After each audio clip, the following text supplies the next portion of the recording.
மதுரையை சுத்தி இருக்கக்கூடிய அனைத்து தொகுதிகள்லையுமே ஒவ்வொரு சமூகத்தினுடைய பிரதிநிதித்துவம் இருக்கும். பழனிவேல் தியாகராஜனை பொறுத்த வரைக்கும் நம்ம எல்லோருக்குமே நினைவில் இருக்கக்கூடிய விஷயம் வந்து அவருடைய ஒரு ஆடியோ. அந்த ஆடியோ யாருக்கும் மறந்திருக்காதுன்னு நினைக்கிறேன். யாரால இப்படி ஒரு ஆடியோ வருமா? அது உங்களுக்கு ஒரு பயங்கர ஷாக்கிங் ஸ்டேட்மெண்ட். அது மிகவும் மோசமாக தளபதியாலும் மூர்த்தியாலும் அவமானப்படுத்தப்படுகிறார் பிடிஆர். அதை பிடிஆருடைய ஆதரவாளர்கள் சொல்லி புழுங்குறாங்க. ஆக்சுவலி சொல்லணும்னா பிடிஆர் பழனிவேல் தியாகராஜனுக்கு பர்ஃபெக்டா ஃபிட் ஆகிற பார்ட்டி பிஜேபி. அந்த 1000 ரூபாய் ஸ்கீமை இம்ப்ளிமெண்ட் பண்ணா தமிழ்நாடு திவாலாகக்கூடிய சூழல் வந்துவிடும் என்பதை தொடர்ச்சியாக முதல்வருக்கு சொல்லிக் கொண்டே இருந்தார். எந்த ஒரு கட்சி அவரை தூக்கி பிடித்ததோ அந்த கட்சி இன்னைக்கு அவரை ஓரம் கட்டி மூலையில் உட்கார வைத்து அசிங்கப்படுத்தி கொண்டிருக்கு. இந்த அசிங்கத்தெல்லாம் தாண்டி உண்மையாவே இவர் போட்டியிடுவாரா அப்படிங்கிறது எனக்கு ஒரு கேள்வி இருக்குது. போதா குறைக்கு வந்து வாட்ச் இருக்குது மதுரைக்குன்னு ஒரு MP Su Venkatesan விளங்குமா? Current bill, வீட்டு வரி, சொத்து வரி உயர்வுங்கிறது வந்து மிகப்பெரிய இம்பாக்ட் ஏற்படுத்துது. ஸோ திமுக வந்து மோர் அன்பாப்புலர் தென் பிடிஆர்.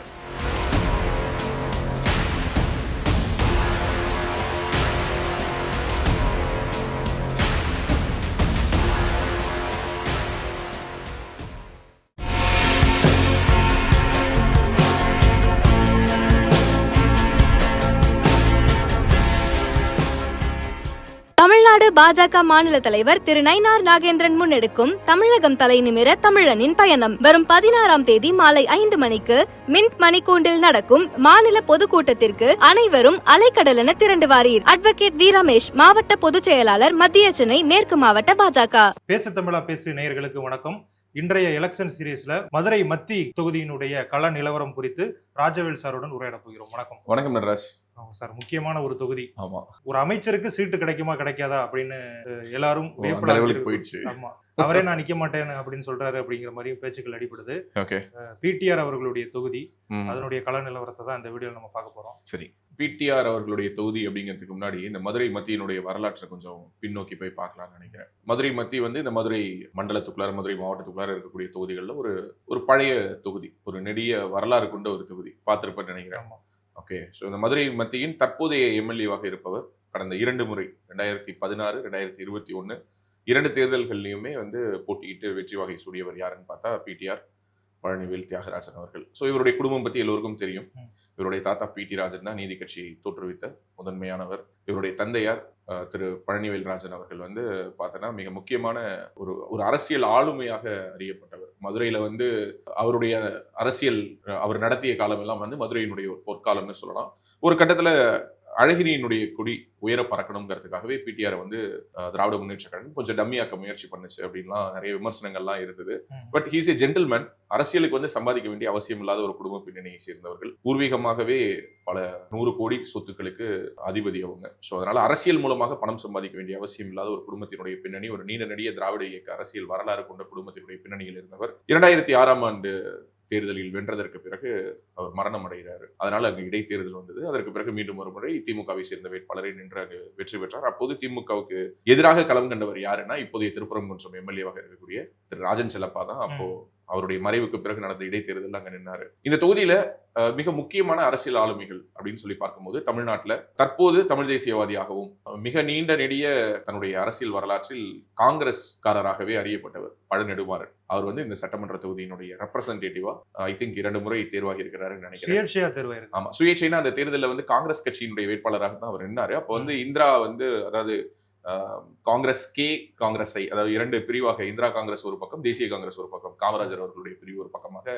2 அணிகளாக போட்டியிட்ட காலகட்டம் அது. ஸோ அப்போ 1980 அவர் ஒரு முறை வென்றிருக்கிறார். இப்படியான பல்வேறு கலவையான ஒரு அரசியல் பின்புலத்தை கொண்ட ஒரு தொகுதி. ஸோ இந்த தொகுதி வந்து மிக முக்கியமாக இதனுடைய ஹிஸ்டரியில பார்க்கும்போது, அதாவது நான் சொல்றது அப்ப நெடுமாறனாக இருக்கட்டும் அல்லது இப்போது பிடிஆர் பழனிவேல் தியாகராஜனாக இருக்கட்டும், மதுரையை சுத்தி இருக்கக்கூடிய அனைத்து தொகுதிகள்லையுமே ஒவ்வொரு சமூகத்தினுடைய பிரதிநிதித்துவம் இருக்கும் இல்லையா? சோ இப்ப மூர்த்தி அவர் ஏன் அந்த தொகுதியை தேர்ந்தெடுக்கிறார், செல்லூர் ராஜு ஏன் தேர்ந்தெடுக்கிறாரு, ராஜன் செல்லப்பா ஏன் தேர்ந்தெடுக்கிறாரு, தளபதி ஏன் தேர்ந்தெடுக்கிறார், இப்படி ஒவ்வொருத்தவங்களுக்கும் ஒரு காரணம் இருக்கும். அது போல மத்திக்கென்று ஒரு காரணம் இருக்கிறது. இங்கு பெரும்பான்மையாக பிள்ளைமார் சமூகத்தை சேர்ந்தவர்கள், வேளாளர்கள் அதிகமாக வசிக்கக்கூடிய ஒரு தொகுதியாக இது பார்க்கப்படுவதனாலதான் நெடுமாறனும் எலெக்ட் ஆனாரு, பழனிவேல் ராஜனும் எலெக்ட் ஆனாரு, இப்ப பழனிவேல் தியாகராஜனும் எலெக்ட் ஆகிறாரு. சோ இதை தாண்டி ஒரு சீரியஸான ஒரு தேசியவாத சிந்தனை கொண்ட தொகுதியாக இருந்த ஒரு தொகுதி காலப்போக்கில் என்னவாக மாறுது அப்படின்னா கொஞ்சம் கொஞ்சமாக திராவிட கட்சிகளுடைய வசம் வருது. சுப்பிரமணிய சுவாமி வந்து கொஞ்ச நாள் பார்த்தீங்கன்னா மதுரையை சுற்றி அரசியல் பண்ணிட்டு இருந்தார். மதுரையில் இட்லி கடை திறக்கிறது, மதுரையில் ஏதாவது ஆயா கூட உட்காந்து காலைல டிஃபன் சாப்பிட்றது, நியூஸ் பேப்பர்ல நியூஸ் எல்லாம் வந்த காலகட்டத்தில் மதுரையில் அவருடைய கட்சியின் சார்பாக ஜனதா கட்சின்னு அவர் ஒரு கட்சி வச்சிருந்தார் இல்லையா, அந்த ஜனதா பார்ட்டியின் சார்பாக சந்திரலேகா முன்னாள் IAS அதிகாரி இருக்காங்க இல்லையா, அவங்களும் இந்த தொகுதியில போட்டிட்டு இருக்காங்க.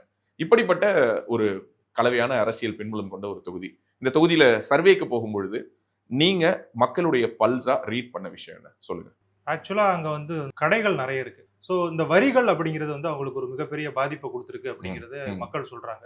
ஸோ இன்னொரு முக்கியமான விஷயம் என்னன்னா, இந்த 1000 ரூபாய் வந்து சேர்றது, பஸ் நிப்பாட்டாம போறது, இந்த மாதிரியான அடிப்படை பிரச்சனைகள் அங்க இருக்கக்கூடிய மக்கள் கிட்ட ஒரு எதிர்ப்பலையை உண்டாக்கி இருக்கு அப்படின்னு சொல்லலாம். கம்பேரிட்டிவ்லி நம்ம மற்ற தொகுதிகளை பார்க்கும் பொழுது இது வந்து கிராமங்கள் இல்லாத தொகுதி. மத்தி அப்படிங்கிறது நமக்கு தெரிஞ்சிருக்கும். ஸோ ஒரு அர்பன் ஓரளவுக்கு மிடில் கிளாஸ் மக்கள் தான் அதிகமாக அங்கே இருக்காங்க. ஸோ அவங்களுக்கு வந்து பார்த்தீங்க அப்படின்னா இந்த சின்ன சின்ன விஷயங்கள்லாம் பெரிய அளவில் அவங்களுக்கு பாதிப்பை ஏற்படுத்தல. இன்னொரு முக்கியமான விஷயம் வந்து பழனிவேல் தியாகராஜனை பொறுத்த வரைக்கும் நம்ம எல்லோருக்குமே நினைவில் இருக்கக்கூடிய விஷயம் வந்து அவருடைய ஒரு audio.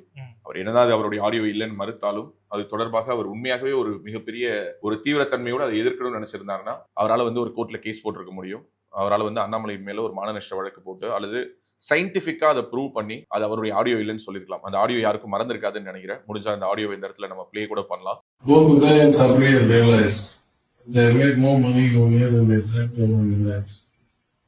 And now it's getting to be a problem how to handle it, how to make it, how to make it clear. And what we make it to 10-50%. So we will create back the because of one.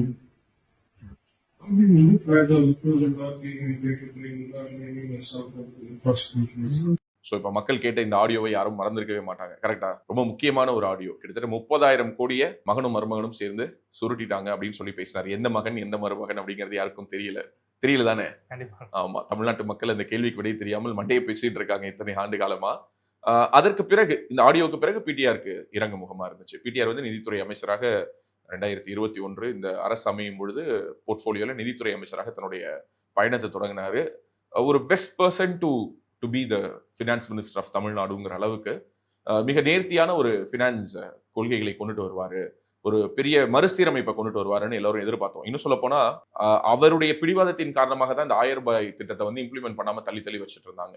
அதுக்கு அவர் சொன்ன பதில் வந்து ஏற்புடைய பதில் இல்லை. நாங்க தேதி போட்டோமா அப்படின்னு கேட்டது வந்து ஏற்புடைய பதில் கிடையாது. But that is is nature. ஏன்னா அவர் வந்து இந்தியாவிலேயே படிக்காதவர், இன்னும் சொல்ல போனா இங்க வாழாதவர். தன்னுடைய தந்தையாருடைய மறைவுக்கு பிறகுதான் அவர் வந்து ஃபோர்ஸ்ட் இன்டு பாலிடிக்ஸ்ங்கிற மாதிரி, இன்னும் சொல்ல போனா இந்த தேவர் மகன் படத்துல வர ஒரு சிவாஜி கணேசன் மாதிரி தான் அவங்க அப்பா. இவர் அதே மாதிரி கமல் மாதிரி ஃபங்க் வளர்த்துட்டு ஜாலியா இப்படி கமல் வந்து நான் வெளிநாட்டுல போய் செட்டில் ஆக போறேன், கௌதமியை கல்யாணம் பண்ணிட்டு நான் வந்து ஹோட்டல் நடத்த போறேன்னு சொல்லுவாரோ அந்த மாதிரி இவர் திருமணம் செய்திருப்பவரே வந்து பாத்தீங்கன்னா ஒரு வெளிநாட்டு பெண் தான். ஸோ அவங்களோட வெளிநாடுகளில் செட்டில் ஆகிறது தான் அவருடைய திட்டம். அவருக்கு வந்து இந்தியாவுக்கு வருவது என்பது அவருடைய பக்கெட் லிஸ்ட்ல கிடையாது. ஏன்னா அவர் வந்து மிகப்பெரிய பன்னாட்டு நிறுவனங்களுடைய உயர் அதிகாரியா இருந்தாரு. ஸோ இந்த மாதிரி வெவ்வேறு நாடுகளுக்கு பயணப்பட்டு இருந்தாரு. பட் அன்பார்ச்சுனேட்லி அவருடைய தந்தையாருடைய மறைவுக்கு பிறகு காலம் அவரை இழுத்து கொண்டு வந்து அரசியலுக்குள்ளார தள்ளுச்சு. அப்படிதான் அவர் அரசியலுக்குள்ளார வந்தாரு. நிறைய ஃபினான்ஸ் ரிஃபர்மேஷன் பண்ணுவாரு அப்படின்னு நம்ம எதிர்பார்த்தோம். நிறைய நோபல் பரிசு வாங்கின விஞ்ஞானிகள், பொருளாதார வல்லுநர்களை எல்லாம் கூட்டிட்டு வந்து ஒரு பெரிய ஃபினான்ஸ் கமிட்டிலாம் ஆரம்பிச்சாங்க. பட் அதெல்லாம் எந்த இம்ப்ளிமெண்டேஷன் கொண்டு வந்தது இல்லை என்ன பண்ணுச்சுங்கிறது தெரியல. அதற்குள்ளாகவே இவரை பற்றி அந்த ஆடியோவின் காரணமாக அடுத்து நிதித்துறையை தங்கம் தென்னரசியிடம் கொடுத்து விட்டு இவரை வந்து அடுத்து பின்னோடி கொண்டு வந்தாங்க. வேற ஒரு போர்ட்போலியோ கொடுத்தாங்க. இப்ப அந்த போர்ட்போலியோல இருந்து மாத்திருக்காங்களா? இல்ல, அந்த போர்ட்போலியோல தான் இருக்கு. கூடுதலா ஒன்னு கொடுத்திருக்காங்க. But at the same time இவர்கிட்ட இருந்த ஐடி விங்கையும் இவர்கிட்ட இருந்து எடுத்துட்டாங்க. இன்னைக்கு திமுகவுக்கு மிகப்பெரிய ஒரு கட்டமைப்பு. இன்னைக்கு ஐடி விங்கை பொறுத்த வரைக்கும் திமுகவுக்கு, பெண் நிறுவனத்துக்கு, சபரீசனுக்கு, இவங்க எல்லோருக்குமே ஒரு மென்டாரா இருந்து ஒரு ஐடி விங்கான ஒரு ஸ்ட்ரக்சரை கொண்டு வந்தது வந்து பிடிஆர் தான். ஸோ இந்த டிஎம்கே தொழில்நுட்ப அணி அப்படின்னு சொல்லிட்டு ஒரு அணியை இவ்வளவு ஸ்ட்ரெங்தன் பண்ணதுக்கு பின்னாடி அந்த ஒரு அடித்தளத்தை இட்டதுல பிடிஆருடைய பங்களிப்பு அப்படிங்கிறது ரொம்ப பெருசு. பட் அது எதையுமே திமுக யோசிக்கல. பிடிஆரால இப்படி ஒரு ஆடியோ வருமா? அது அவங்களுக்கு ஒரு பயங்கர ஷாக்கிங் ஸ்டேட்மெண்ட் அது. அதற்கு பிறகு அவருக்கும் சபரீசனுக்குமான உறவு முற்றிலும் உடஞ்சிருச்சு அப்படின்னு சொல்றாங்க. ஏன்னா சபரீசன் இன்னைக்கு இந்த குடும்பத்தினுடைய மருமகனாக இருக்கிறாருன்னா அதற்கு காரணம் யாரு? பிடிஆர் பழனிவேல் தியாகராஜன் தான். அவருடைய தந்தையார் தான். இவங்களுக்கு வந்து இது மாதிரி திருமணத்துக்கு வரன் பாக்குறாங்கன்னு சொல்லும்போது, ஏன்னா அவருக்கு நெருங்கிய உறவினரும் கூட.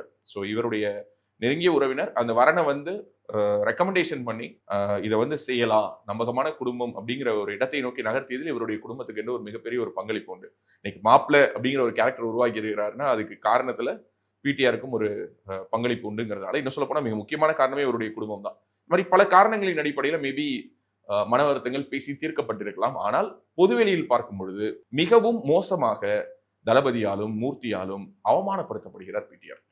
அதை பிடிஆருடைய ஆதரவாளர்கள் சொல்லி புழுங்குறாங்க. என்னன்னா ஒரு அரசு நிகழ்ச்சி கூட அவர் முறைப்படி இன்வைட் பண்றது கிடையாது. கட்சி நிகழ்ச்சிகளுக்கு இவர் போறதும் கிடையாது. இவருடைய பேரை பத்திரிகைகள்ல போடுறதும் கிடையாது. பேனர்ல இவருடைய போட்டோ போடுறதும் கிடையாது. மிகவும் மன வருத்தத்தில் அவர் இருப்பதாகத்தான் நமக்கும் செய்திகள் வருது. களத்துல அது ரிஃப்ளெக்ட் ஆச்சா? கண்டிப்பா அங்க இருக்கக்கூடிய மக்களும் அதான் சொல்றாங்க. இன்னொன்னு நீங்க சொல்லியிருந்தீங்க, அவர் ஒரு திட்டம் வச்சிருந்தாரு வெளிநாட்டுல வாழணும் அப்படின்னு. அந்த திட்டத்தை இப்ப செயல்முறைப்படுத்திடுவாரு அப்படிங்கிற மாதிரி தான் இருக்கு.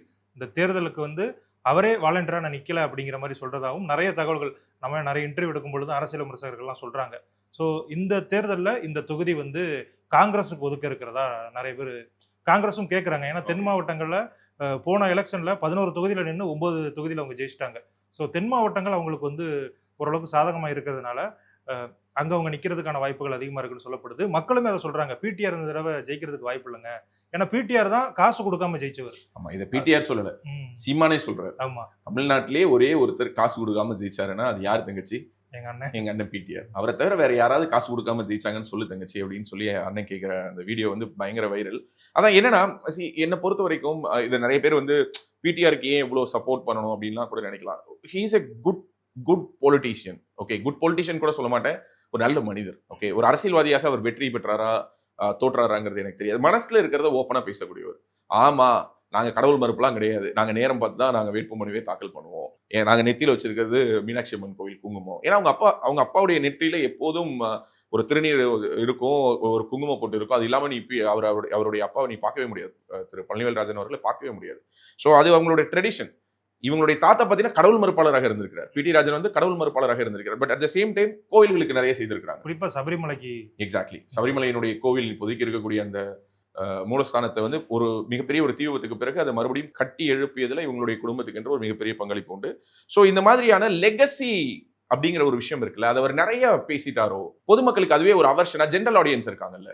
ஏன்னா இப்ப ஒட்டுமொத்த சமூகமே எப்படி இருக்கு அப்படின்னா, இங்க ஒருத்தனோட இந்த டூட் படத்துல ட்ரெய்லர்ல கூட ஒரு ஒரு ஒரு வசனம் வந்தது, அடுத்தவனோட எமோஷன்ஸ் எல்லாத்தையும் கிரிஞ்சா பாக்குற காலகட்டம் தானே இதுங்கிற மாதிரி. இங்க இன்னைக்கு நாங்கள் ஒடுக்கப்பட்டோம், நாங்கள் நசுக்கப்பட்டோம்ங்கிறது சொல்றது தவறு கிடையாது. அது சொல்ல வேண்டிய ஒரு குரல் தான், காலம் காலமாக ஒலிக்காத ஒரு குரல். ஆனா அதே நேரத்துல எனக்கு ஒரு வீடு இருக்கு, எனக்கு ஒரு நிலம் இருக்கு, எனக்கு ஒரு லெகசி இருக்குன்னு சொன்னாலுமே அது தப்பா இருக்குது. அதை எப்படி நீ சொல்லலாம்? இன்னும் நீ உங்க தாத்தாவோட பரம்பரையை பத்தி பேசுற, இல்ல அவங்க தாத்தாவுக்கு ஒரு சொல்வதற்கென்று ஒரு வரலாறு இருக்குது, அதனால சொல்றாங்க.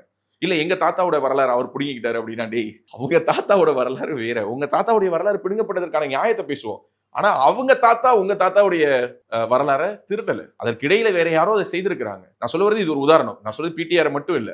ஸோ இந்த ஒரு பிரச்சனை பிடிஆர் மேல நிறைய ரிஃப்ளெக்ட் ஆச்சு. அவர் இந்த வாட்சை பத்தி பேசும்போது பாத்தீங்கன்னா டபுள் வாட்ச் கட்டுவாரு, அது ஒரு பெருமை பேசுவாரு. இந்த மாதிரி தன்னுடைய அதீதமான அறிவை அவர் நிரூபிக்க முயன்ற தருணங்களில் அவர் தவறாக புரிந்து கொள்ளப்பட்ட தருணங்கள் அதிகம். அப்ப அவர் தீவிர விசுவாசியா பார்க்கப்பட்டார் திமுகவுக்கு. அப்ப திமுக ஐடி வங்குமே என்ன சொன்னாங்க, இவர் மத்திய நிதியமைச்சராகிறதுக்கான தகுதி உடையவர். ஆமா, நம்ம மாநிலத்துக்குள்ள சுருக்கிட்டாங்க, காங்கிரஸ் ஆட்சி. இப்போ அந்த ஃபயர் விடுறவன் ஒருத்தனை கூட பார்த்துருக்கவே மாட்டேன். ரீசெண்டா அதாவது பார்த்தேன் இல்ல. ஸோ அவங்கெல்லாம் இப்போ முடங்கி போயிட்டாங்க. ஸோ இவர் ஏற்றி விட்டதும் திமுக காரங்க தான். ஸோ அதுவுமே ஒரு மிகப்பெரிய பேக் ஃபயர் ஆயிடுச்சு. உண்மை அதுதான். ஏன்னா இவருடைய இயல்புக்கு ஒவ்வாத சில விஷயங்களை, இவருடைய இயல்புக்கு ஒவ்வாத சில கருத்துக்களை, இவருடைய தன்மையை மீறிய வார்த்தைகளை இவர் பிரயோகப்படுத்த தொடங்கினார். ஓகே, அதாவது இவருடைய இயல்பான தன்மை, இவங்க அப்பாவுடைய இயல்பான தன்மையும் அதுதான். என்னன்னா அதிர்ந்து பேச மாட்டாங்க, மாற்று கட்சி, அந்த கட்சி, இந்த கட்சி, இந்த சமூகம், அந்த சமூகம், அந்த மதம், இந்த மதம்ங்கிறதுலாம் கிடையாது. எல்லோரோடும் இணக்கம் பாராட்டியவர்கள். இவங்க தாத்தாவும் அப்படிதான், இவங்க அப்பாவும் அப்படிதான். ஆனா இவருடைய பீரியட்ல அது எப்படியாக ஆரம்பிச்சதுன்னா, இவர் வேறு வெளிநாட்டை சேர்ந்த ஒரு பெண்ணை திருமணம் செய்திருக்கிறார். ஸோ நேச்சுரலி இவருக்கு இருந்த அந்த ஒரு கம்யூனலா ஒரு கனெக்ட் இருக்கும்ல, அதை பிடிஆர் பழனிவேல் இவங்க அப்பாவுக்கு இருந்தது, பழனிவேல் ராஜன் அவர்களுக்கு இருந்தது இல்லையா, அதுல பாதி கூட இவருக்கு கிடையாது. ஏன்னா இவர் அந்த மாதிரியான ஒரு அசோசியேஷன்ஸ் கூட இவர் தன்னை அசோசியேட் பண்ணிக்கவே மாட்டார், தன்னை ஒரு சமூகத்தோடு பிரதிநிதித்துவப்படுத்திக்கவே மாட்டார். இந்த பக்கம் திமுகவோடு தன்னை பிரதிநிதித்துவப்படுத்திக்கிறதுக்கு கஷ்டப்பட்டார். ஏன்னா இவர் பேசிக்கலி இவர் ஒரு தீவிரமான ஒரு கடவுள் நம்பிக்கை கொண்டவர்.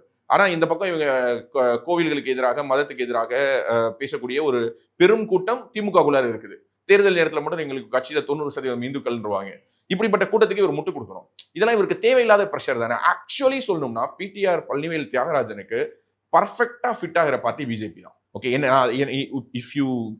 If I get a chance to meet him, நான் அதை ஓப்பனாவே சொல்லுவேன், நீங்க அரசியல் விட்டு போங்க, தப்பு கிடையாது.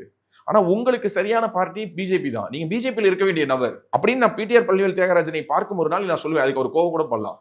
Who are you man? What you country brute அப்படிங்கிற மாதிரி அவர் என்னவோ அவருக்கு தெரிந்த ஆங்கிலத்தில் நம்மளை திட்டக்கூட செய்யலாம். ஏன்னா மிக தெளிவான ஒரு அரசியல் தாண்டிய ஒரு சமூகத்தை பற்றிய ஒரு புரிதல். ஓகே, இங்க வந்து அந்த 1000 ரூபாய் ஸ்கீமை இம்ப்ளிமெண்ட் பண்ணா தமிழ்நாடு திவாலாகக்கூடிய சூழல் வந்துவிடும் என்பதை தொடர்ச்சியாக முதல்வருக்கு சொல்லிக் கொண்டே இருந்தார். வேண்டாம், பண்ணாதீங்க, மீள முடியாத கடன்ல போய் மாட்டிப்போம், ஓட்டுக்காக ஏதோ அவசரப்பட்டு சொல்லிட்டீங்க, இதை செய்யாதீங்கன்னு சொன்னாரு. தொடர்ந்து தடுத்தார். வேற மாதிரியான டெவலப்மெண்டல் ஸ்கீம்ஸ் கொண்டுட்டு வரணும், டாஸ்மாக நம்பி அரசாங்கத்தை நடத்தக்கூடாதுன்னு பல முறை மன்றாடி இருக்கிறார். முதல்வரிடம் அதை பல முறை மன்றாடி இருக்கிறார். ஆனால் வேறு வழி இல்லையே. What is the alternate revenue சோர்ஸ்னு கேட்கும்போது எதுவுமே இமீடியட்டா பண்ண முடியாது. கரெக்டா? எல்லாத்துக்கும் ஒரு காலகட்டம் எடுக்கும். அவர் முன்வைத்த திட்டங்கள் எதுவுமே செவிமடுக்கப்படவே இல்லை. கமிஷன் கமிஷன் கமிஷன் இப்படி போக போக போக அவரால் அந்த இடத்துல ஆப்ரேட்டே ஆக முடியல. ஒரு கட்டத்துக்கு மேல என்னை இதுல இருந்து விட்டுருங்கிற லெவலுக்கு அவரே வந்துட்டாரு. அதை ஒட்டிய நேரத்தில் தான் சரியாக அந்த ஆடியோக்கள் வெளிவந்தது. அந்த அண்ணாமலை அவர்கள் வெளியிட்ட ஆடியோவின் காரணமாக ஒரு மிகப்பெரிய பூகம்பம் ஏற்பட்டது. அதற்கு பிறகு இவர் பதவி இறக்கம் செய்யப்பட்டார்.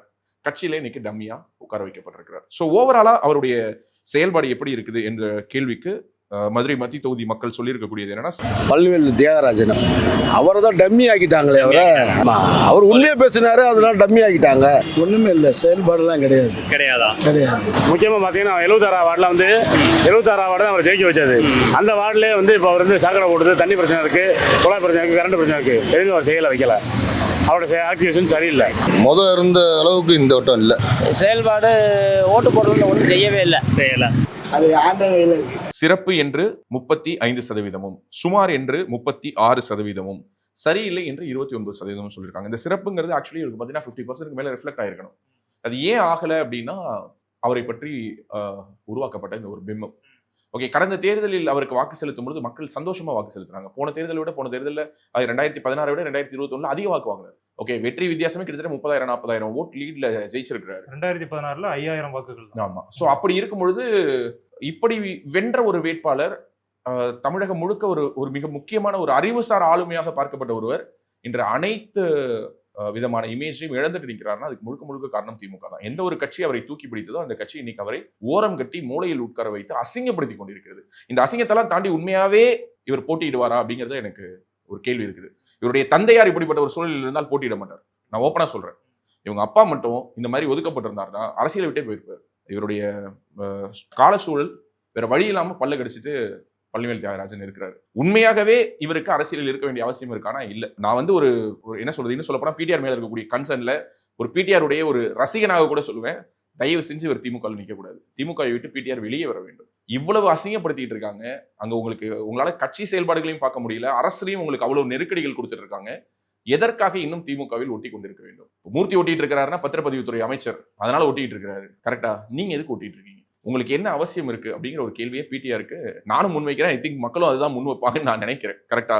அடுத்த கேள்வி, பிடிஆர் பழனிவேல் தியாகராஜன் மீண்டும் வெல்வாரா என்ற கேள்விக்கு ஆம் என்று 35%, கருத்து இல்லை என்று 38%, இல்லை என்று 27% சொல்லியிருக்காங்க. கருத்து இல்லை அப்படிங்கிறது தான் அவர் நிப்பாரா, அதாவது அவருக்கு ஷுவரா நிப்பாரு அப்படின்னா நாங்க ஓட்டு போட தயாரா இருக்கும் அப்படிங்கிற மாதிரி நிறைய மக்கள் சொல்றாங்க. ஏன்னா இங்க இஸ்லாமியர்கள் நிறைய பேர் வசிக்கிறாங்க. ஸோ இந்த இஸ்லாமியர்கள் வந்து பிடிஆர் பழனிராஜன் கடவுள் நம்பிக்கை கொண்டவர், அவர் வந்து நெத்தியில் திருநார் வச்சிருக்காரு அப்படின்னு அவர் ஒதுக்கலாம் இல்லை. அவருக்கு இஸ்லாமியர்கள் வாக்கு செலுத்த தயாராக இருக்காங்க. ஆனா அவர் நிக்கணுமே முதல்ல அப்படிங்கிற கேள்வி மக்கள் மத்தியிலும் நிறைய இருக்கு. இன்னொன்னு நான் புரிஞ்சுக்கிட்ட அளவுக்கு என்னன்னா, ஏதோ ஒரு காரணத்துக்காக அரசியலை தொடர வேண்டிய அவசியத்தில் இல்லாத ஒரு மனிதர். கடந்த சில மாதங்களாக நீ சொல்லக்கூடிய இதே செய்தி தான் என் காதலி வந்துட்டு இருக்கு. இல்லைங்க அவர் நிக்க மாட்டாரு, தொகுதிக்கு அவர் நல்லது பண்ணியிருக்காரு கெட்டது பண்ணியிருக்காருன்னு தொகுதி மக்கள் கிட்ட கேட்ட 1000 புகார்கள் வாசிக்கிறாங்க. இல்லைங்க தண்ணி பிரச்சனைகள் இருக்கு, ட்ரைனேஜ் ஃபெசிலிட்டி ரொம்ப வஸ்டா இருக்கு, central heart of the Madurai, ஆனா இன்னமும் ரோடு ஃபெசிலிட்டி இல்ல. நீ சொன்ன மாதிரி வணிக நிறுவனங்கள் இருக்கக்கூடிய அந்த டென்ஸ் மார்க்கெட் ஏரியாஸ்ல எல்லாம் பார்க்கிங் ஃபெசிலிட்டிஸ் இல்ல. ஒரு ஸ்மார்ட் சிட்டி மாதிரி சென்னை கோயம்புத்தூர் அடைந்திருக்க வளர்ச்சியில் பாதியை கூட மதுரை அடையலைங்க. சென்னையை கூட விட்டுருங்க, கோயம்புத்தூர் டெவலப் ஆன அளவு கூட மதுரை ஆகலைங்க. இவங்க அப்பா இருந்தாங்க இவங்க இருந்தாங்கன்னு இந்த லெகசி பேசுறதுல என்னங்க இருக்கு? மூர்த்தி இருக்காருன்னு சொல்றாங்க, மூர்த்தி வளமா இருக்காரு, மதுரை வளமா இருக்கா? தளபதி இருக்காருங்கிறாங்க, அவர் இருக்கிறாரு, இவர் இருக்கிறாரு, மதுரை வந்து திமுகவோட கோட்டைங்கிறாங்க. அழகிரியுடைய கட்டுப்பாட்டில் இருந்த மதுரையை ஸ்டாலின் வென்று விட்டார், மதுரையை மீட்ட ஸ்டாலின்லாம் சொல்றாங்களே தவிர மதுரைக்கு தேவையான அடிப்படை வசதிகள் வந்து சேரல. நான் சொல்றது நாட் ஜஸ்ட் மதுரை மத்தி, மதுரையில இருக்கக்கூடிய எல்லா தொகுதி மக்களிடமுமே ஒரு ஆற்றாமை இருக்குது. எங்க மதுரையை எப்படி வச்சுக்க முடியும் தெரியுமா? எங்க ஊர் எப்படிப்பட்ட ஊர் தெரியுமா? ஜென்ரலாவே மதுரைக்காரங்களுக்கு அந்த ஊர் பெருமை அதிகம் இல்லையா? அதுல அவங்க பல விஷயங்களை, அதாவது இந்த தொகுதிக்கு சம்பந்தம் இல்லாத கருத்துக்களை கூட பதிவு பண்றாங்க. என்னன்னா, அழகர் ஆத்துல இறங்கும்போது தண்ணி இல்லைங்க, முறையான ஏற்பாடுகள் இல்ல, நிறைய லோக்கல் சிவிக் இஷ்யூஸ், எங்க போனாலும் குப்பைகள் மலை போல் குவிந்து கிடக்கிறத பார்க்க முடியுது. ரோடுகள் மிக மோசமான பராமரிப்பு, ஒரு மிகப்பெரிய அளவில் மதுரையுடைய விமான நிலையம் இன்னும் ஒரு ஸ்டாண்டர்ட் இம்ப்ரூவைஸ் பண்ணியிருக்கணும்.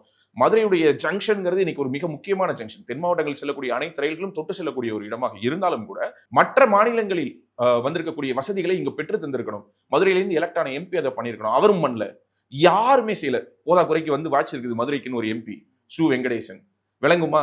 சோ மொத்தத்துல எல்லாரும் சேர்ந்து மதுரையை இருட்டடிப்பு பண்ணிட்டு இருக்காங்கிற ஒரு குமுறலை நம்மால் மதுரை மக்களிடமிருந்து கேட்க முடிகிறது. சோ அதனுடைய ரிஃப்ளெக்ஷனை தான் நம்ம பாக்குறோம். பிடிஆர் பழனிவேல் தியாகராஜன் மீண்டும் வெல்வாரா என்பதற்கு ஆம் என்று 35%, கருத்து இல்லை என்று 38%, இல்லை என்று 27% சொல்லியிருக்கிறாங்க. சோ அடுத்த கேள்வி மிக முக்கியமான ஒரு கேள்வி. திமுகவினுடைய ஆட்சி செயல்பாடு எப்படி இருக்கிறது என்ற கேள்விக்கு என்ன நல்லாவே இல்லை. இலவச பஸ் விடுறேன்னு சொல்லிட்டு மக்களை பூரா ஏமாத்தி இது பண்றாங்க. நான் திமுகவுக்கு தான் ஓட்டு போடுவேன், காங்கிரஸ்காரன் தான் ஓட்டு போடுவேன். இருந்தாலும் வந்து செயல்பாடு திமுக இல்லை. பரவாயில்ல, சொல்ல முடியாது. பரவாயில்ல.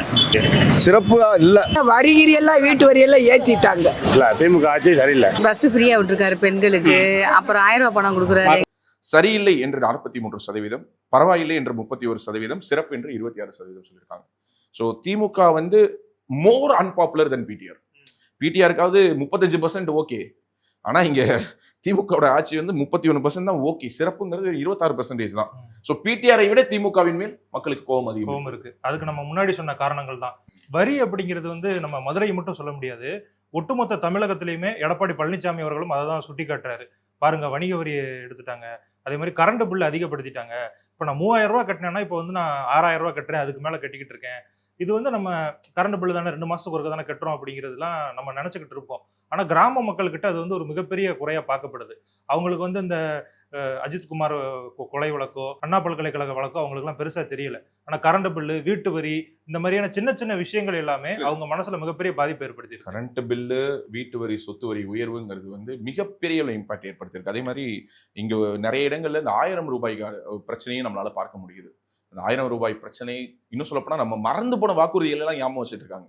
மதுரைக்காரங்களுக்கு எதுவுமே மறக்காது போல இருக்கு. அந்த அளவுக்கு பழைய வாக்குறுதிகள் எல்லாம் அவங்க என்ன சொன்னாங்க, நகைக்கடன் தள்ளுபடின்னு சொன்னாங்களா, செஞ்சாங்களா அப்படிங்கிற மாதிரி சொன்னாங்களா செஞ்சாங்களான்னு அவங்களே லிஸ்ட் போடுவாங்க போல இருக்கு. ஸோ பிடிஆருக்கு ஒரு டஃப்பான ஒரு கான்ஸ்டிடுவன்சியாகத்தான் இந்த முறை மதுரை மத்திய இருப்பதை பார்க்க முடிகிறது. ஆனால் லாஸ்ட் கொஸ்டின் நம்ம எல்லா இடத்துலையும் வைக்கக்கூடிய கொஸ்டின் தான், 2026 யார் முதல்வர்? Perception and as well as உங்களுடைய விருப்பத்தை சொல்லுங்கன்னு சொல்றோம். அதாவது நீங்க யார் ஜெயிப்பாங்கன்னு நினைக்கிறீங்க, நீங்க யார் ஜெயிக்கணும்னு நினைக்கிறீங்க, ரெண்டுத்தையுமே கேட்கிறோம்.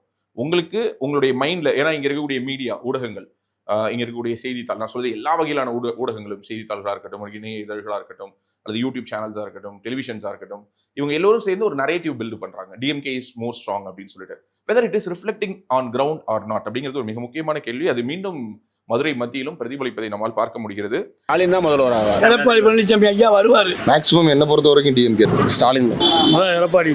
நமக்கு ஏடிஎம்கே தான் இருக்கிறீங்க. உறுதியா ஸ்டாலின் தான் இபிஎஸ் வர வாய்ப்பு இருக்கு. கண்டிப்பா விஜய் சார். ஓட்டு வந்து எனக்கு தெரிஞ்ச கோமலி ஓட்டு பூரா விஜய்க்கு தான். ஸ்டாலின் தான் மீண்டும் முதல்வராக வருவார் என்று 32%, எடப்பாடி பழனிசாமி தான் வருவார் என்று 22%, விஜய் என்று 21%, யார் வந்தா என்ன என்று 24%, சீமான் என்று 1% சொல்லியிருக்காங்க. சீமான் அண்ணனுக்கு 1% தானா? எங்க அண்ணனை இழிவுபடுத்துறதுக்காகவே இப்படி பண்ணிருக்கீங்களா நீங்க? இல்ல சார், அது மக்கள் சொன்னதுதான். சரி, யார் வந்தா என்னங்கிறது 24%. முதல்ல அதை பத்தி பேசலாம்னு நினைக்கிறேன். சோ நீங்க சொன்ன மாதிரி பிடிஆர் போட்டியிடுவாரா மாட்டாரா, அது ஒரு கொஸ்டின். ரெண்டாவது, அதிமுகவில் ஓபிஎஸ் டிடிவி இணைவார்களா மாட்டார்களா, ஒரு ஒருங்கிணைந்த வலுவான அதிமுகவாக தேர்தலை சந்திப்பார்களா, அது ஒரு கொஸ்டின். விஜய் அதிமுக பாஜக கூட்டணிக்கு என்டிஏ அலையன்ஸ்க்கு வருவாரா, அது ஒரு கொஸ்டின். இப்படியான நிறைய கேள்விக்குறிகள் அங்கொன்றும் இங்கொன்றமா தொக்கி நிற்கிறத நம்மளால பார்க்க முடியுது. சோ இது மக்களுக்கு ஒரு மிகப்பெரிய கன்ஃபியூஷன் ஏற்படுத்துது. இன்னும் சொல்ல போனா மதுரை மத்திய மக்கள் இன்னும் அந்த எலெக்ஷன் மூடுக்குள்ளாரே வரல. ஆடாது கிடக்குது, இன்னும் 6 மாசம் கழிச்சு கழுத வரட்டும், அப்புறம் பாத்துக்கலாம் அப்படிங்கிற ஒரு மனநிலையில தான் இருக்காங்க. சோ இந்த தொகுதியை பொறுத்தவரை நாம் இந்த தொகுதியை ரொம்ப சீரியஸா வாட்ச் பண்ணோம். ஆஸ் ஆஃப் நவ் இப்ப இருக்கக்கூடிய இந்த பெர்சன்டேஜ் அப்படிங்கிறது வந்து இன்றைய கள நிலவரம், இந்த பேட்டி பதிவாகக்கூடிய இன்றைய கள நிலவரம், இது மாறுவதற்கான சூழல் மிகவும் அதிகம். ஏன்னா எல்லா இடத்துலயுமே இந்த அன்டிசைடட் ஓட்டர் ஷேருங்கிறது 20% மேல இருக்கு. எந்த ஒரு தொகுதியிலும் நம்ம இதுவரை இப்படி பார்க்கல. அன்டிசைடட் வந்து 7% இருக்கும், 6% இருக்கும், less than 10% இருக்கும். ஆனா கிட்டத்தட்ட 25%. நம்ம 100 பேரை மீட் பண்றோம்னா 25 பேர் என்ன சொல்றாங்கன்னா இன்னும் யாருக்கும் ஓட்டு போறதுன்னு முடிவு பண்ணல. எனக்கு டைம் இருக்கு, நான் வெயிட் பண்றேன் பாஸ், நீ போயிட்டு வா, அப்புறமா வா, அடுத்த மாசம் மைக் எடுத்துட்டு வா அப்படிங்கிற ஒரு துணியில் தான் மக்களுடைய பார்வை இருப்பதாக பார்க்கிறோம். பட் ஓவராலா டு சம்மரைஸ், மதுரை மத்தி ஒரு 50-50 கான்ஸ்டிட்யூன்சி. கரெக்டா? கண்டிப்பா. இது ஸ்டாலின் 32 அப்படின்னு வர்றதுக்கு காரணமே இஸ்லாமிய மக்கள் தொகை தான். 30% இருக்காங்க அந்த தொகுதியில. ஸோ அவங்க தான் வெற்றி தோல்வியை தீர்மானிக்கிறதுல முக்கிய பங்காற்றுறாங்க. ஸோ அதை மனதில் வைத்து தான் காங்கிரஸுமே இந்த தொகுதி எங்களுக்கு வேணும் அப்படின்னு கேட்குது. ஸோ ஷோர்ஷாட்டா வின் பண்ணிடலாம்னு நினைக்கிறாங்க. அந்த இஸ்லாமிய ஓட்டை அப்படியே தங்களால பாக்கெட் பண்ண முடியும். நான் இன்னொரு வகையிலையும் இதை இன்டர்பிரேட் பண்றேன். விஜய்க்கு காட்டக்கூடிய இந்த ஸ்பைக் இருக்குல்ல 21%, அதுலயுமே இஸ்லாமியர்களுடைய கான்ட்ரிபியூஷன் இருக்கலாம். கண்டிப்பா. இஸ்லாமியர் கிறிஸ்தவர்களுடைய வாக்கு என்பது இந்த முறை திமுகவிடம் மட்டுமே அப்படி ஒரு பிராக்கெட் போட்டு அப்படியே மொத்தமா தூக்குவாங்க இல்லையா, அந்த மாதிரி இந்த முறை தூக்க முடியாது என்பதை கலை நிலவரம் உணர்த்துவதாக நான் பார்க்கிறேன். அது மதுரை மத்தியும் ஒரு எக்ஸாம்பிள். அண்ட் அஃப்கோர்ஸ் யூத் நிறைய விஜயோட பேரை சொல்றாங்க. அது எல்லா இடத்துலயுமே இருக்கிறதா, நம்ம ஒன்றும் புதுசா சொல்ல போறது இல்லை. 20 வயதிலிருந்து 25-30 வயதுக்கு உட்பட்டவர்களிடம் ஒரு 100 பேர்கிட்ட கேட்டோம்னா 40லேருந்து 50 பேர் விஜயோட பேரை தான் சொல்றாங்க. ஸோ அது வந்து இன்வேரியபிளி எல்லா கான்ஸ்டிட்யூன்சியும் அப்படிதான் இருக்கு. ஸோ அது இங்கேயும் ரிஃப்ளெக்ட் ஆகுது. ஷாக்கிங் என்ன அப்படின்னா, சீமான் அப்படிங்கிற ஒரு ஃபேக்டர் வந்து மதுரை மத்தி தொகுதியை பொறுத்தவரை வலுவிழந்து இருப்பதை நம்மால் பார்க்க முடிகிறது. ஸோ அவர்கிட்ட இந்த மேஜர் ஓட் ஷேரை விஜய் மைக்ரேட் பண்ணி எடுத்திருக்கிறாரு அப்படிங்கிறத நம்மளால புரிஞ்சுக்க முடியுது. அதிமுக அதே ஒரு 20-25% அப்படிங்கிற இடத்துல இருக்காங்க. மதுரை மத்தியை பொறுத்த வரைக்கும் பாஜகவினுடைய ரோல் என்ன, பாஜக இந்த தொகுதியை கேட்குமா கேட்காதா தெரியாது. மேபி இந்த தொகுதி வந்து யாருக்கு ஒதுக்கப்படும் என்டிஏல அப்படிங்கிறதையும் நம்ம பொறுத்திருந்து பார்க்கணும். பட் அட் பிரசன்ட் இந்த தொகுதி ஒரு 50-50 கான்ஸ்டிட்யூன்சி தான். மதுரை மத்தி என்பது பிடிஆர் வெல்வதற்கான வாய்ப்பு இருக்கிறது, ஆனா இல்ல. ஒரு சரியான வேட்பாளரை போட்டு பிடிஆர் ஒருவேளை களத்தை விட்டு விலகினா, ஒருவேளை காங்கிரஸ் நின்னா, எதிரில் நிற்கக்கூடியது ஒரு அதிமுக வேட்பாளராக, ஒரு வலுவான வேட்பாளராக இருந்தால் அதிமுக பாரதிய ஜனதா கட்சி கூட்டணி வேட்பாளர் வெற்றி பெறுவதற்கான வாய்ப்பும் இருக்கிறது. அதை நம்மால் மறுக்க முடியாது என்பதுதான் இன்றைய கள நிலவரமாக இருக்குது. ஓகே, நீங்க என்டிஏ வந்து இங்க நிக்குமா அப்படின்னு சொல்லி கேட்டிருந்தீங்க. என்டிஏ கூட்டணி ஆக்சுவலா மதுரையில வந்து ஏதாவது ஒரு தொகுதி வந்து கண்டிப்பா பாஜக நிக்கிறதுக்கு முயற்சி பண்ணுவாங்க. ஸோ அது இந்த தொகுதியா இருக்கிறதுக்கான வாய்ப்பு இருக்கா? ஏன்னா மீனாட்சி அம்மன் கோவில் இங்கே தான் இருக்கு. ஸோ பாஜக பத்தி சொல்றது என்னன்னா, அவங்க வந்து முக்கியமான கோவில்கள் இருக்கிற தொகுதியெல்லாம் கேட்டு வாங்குவாங்க அப்படின்னு சொல்றாங்க. அது உண்மையா பொய்யா? வாய்ப்பு இருக்கு. ஏன்னா மதுரையில அவங்க கேட்கக்கூடிய சில தொகுதிகள் வந்து ஏற்கனவே வந்து சிட்டிங் எம்எல்ஏஸா ஏடிஎம்கே இருக்காங்க. ஒரு உதாரணத்துக்கு திருப்பரங்குன்றம் பாரதிய ஜனதா கேட்கலாம், ஆனால் ராஜன் செல்லப்பா இருக்கிறாரு. மதுரை மேற்கு கேட்கலாம், ஆனால் அங்கே ஆல்ரெடி செல்லூர் ராஜு இருக்காரு. ஸோ இப்படியான கான்ஸ்டிடியூன்சிஸ்ல ஆல்ரெடி வந்து ரொம்ப ஸ்ட்ராங்கா அதிமுகவுடைய முகங்கள் இருக்கிறதுனால மேபி அவங்க இருக்கிறதுல எது ஆப்ஷன் பார்க்கும்போது, ஒரு உதாரணத்துக்கு மூர்த்திக்கு எதிராக நிற்பதை விட பிடிஆர் பழனிவேல் தியாகராஜனுக்கு பதிலாக இந்த தொகுதி ஒரு காங்கிரஸ் கட்சிக்கு ஒதுக்கப்பட்டால் அங்கு நிற்கலாம்னு நினைக்கலாம். ஸோ தேசிய கட்சி மோதலாக இந்த பக்கம் கை, இந்த பக்கம் தாமரை, யாருக்கு வலு அப்படின்னு கூட பார்க்கறதுக்கான ஒரு வாய்ப்பு கூட இந்த தொகுதியில் உருவாவதற்கான சாத்தியம் இருப்பதாக நான் நினைக்கிறேன். ஒருவேளை பிஜேபி மதுரைக்குள்ளார் ஒரு தொகுதியை கேட்டு பெற்றால், நீங்க சொல்ற மாதிரி அந்த பக்கம் காங்கிரஸ்க்கு இந்த தொகுதி ஒதுக்கப்பட்டுருச்சுன்னு ஷியோர் ஷாட்டா தெரிஞ்சதுன்னா இந்த தொகுதியில அதிமுக பாஜக கூட்டணிக்கு அது ஒரு கூடுதல் பலம்.